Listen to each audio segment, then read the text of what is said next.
খবর পাই নাই। আমি একটা বাস্তব কথা বলি, এই জায়গার একটা মালিক আছে না নাই?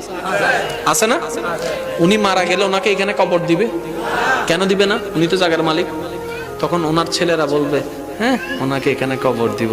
ওনাকে একটা কবর দিলে এখানে আশেপাশে তো ঘর আমরা থাকতে পারবো না, বিল্ডিং সবগুলা নষ্ট হয়ে যাবে, জায়গা নষ্ট হয়ে যাবে, ওইখানে দাও, ওইখানে দাও। তুমি বলে যে আমি কিনলাম, আমাকে এখানে দাও। ক বাবা তুমি আমার জন্য কিনছো, যে তোমার জন্য কিনো নাই, যাও যাও যাও যাও যাও। এটার নাম দুনিয়া, এটার নাম দুনিয়া।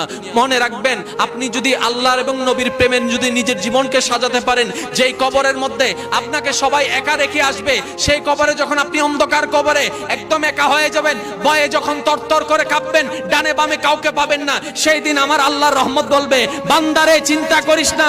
নবী বলবে, উম্মতরে চিন্তা করিস না, আমরা তোর সাথে আছি। বলেন না সুবহান।